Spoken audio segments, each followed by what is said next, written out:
पिताजी जल्दी चलिए, वरना मैं आज स्कूल में देरी से पहुंचूंगा। मेरी टीचर बहुत गुस्सा करती है। बेटा अभी चलते हैं, बस 2 मिनट रुको।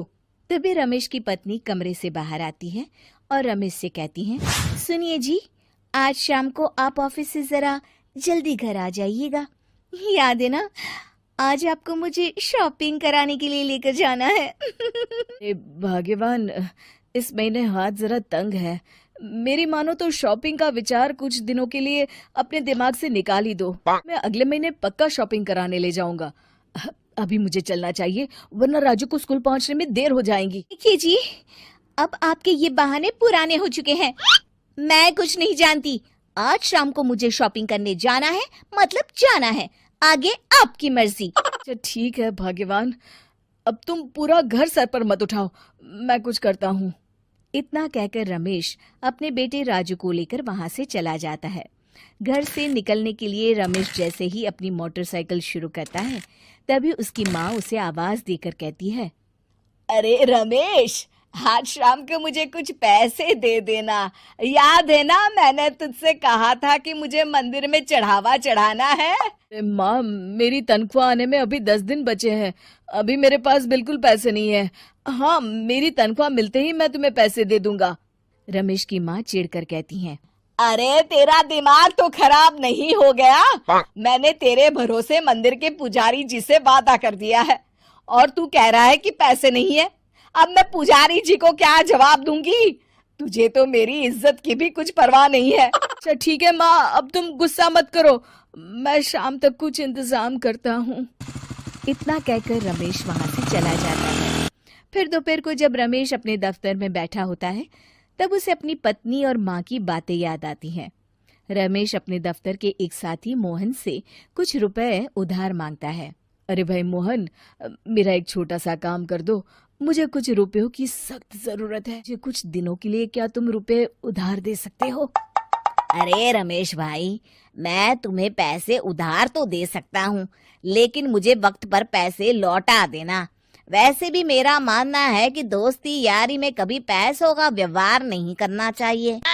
ये कहावत तो तुमने सुनी ही होगी कि उधार प्रेम की कैंची है। मैं नहीं चाहता कि पैसों को लेकर हमारा रिश्ता खराब हो। मोहन, तुम बिल्कुल चिंता मत करो, मैं तुम्हारे पैसे वक्त पर लौटा दूंगा। मोहन रमेश को पैसे दे देता है।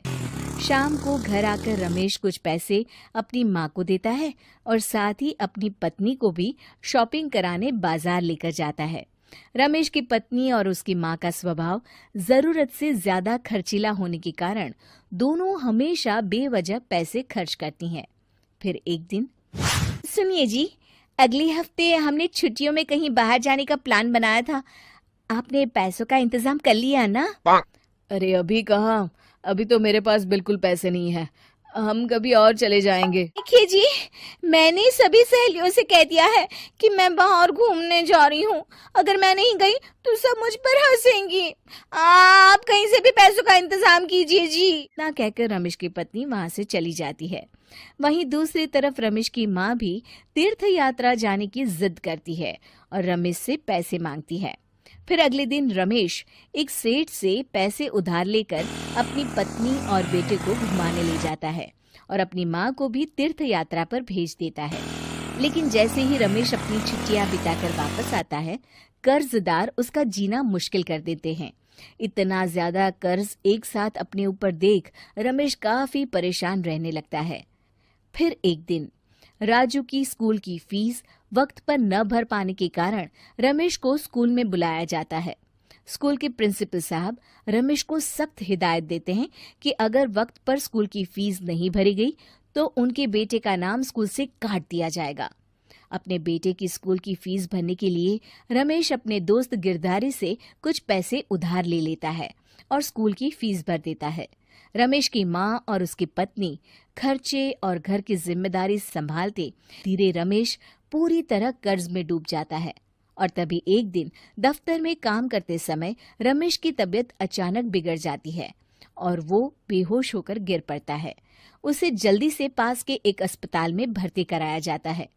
रमेश के घर वालों को ये बात पता चल जाती है तो वे सभी अस्पताल पहुंचते हैं। अस्पताल के डॉक्टर साहब उन्हें बताते हैं, देखिए, देर रात तक जागने और जरूरत से ज्यादा काम करने की वजह से इन्हें चक्कर आ गया था।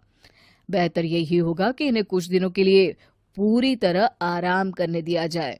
रमेश की हालत देखकर उसके बेटे राजू को बहुत गुस्सा आता है और वो अपनी दादी और माँ से कहता है, माँ, दादी, मैं इतना छोटा हूँ, फिर भी मैं इतना समझता हूँ कि पिताजी दिन रात दफ्तर में काम करके पैसे कमाते हैं।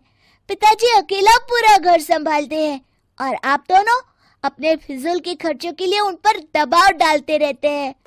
आज पिताजी की हालत के जिम्मेदार तो आप दोनों हैं।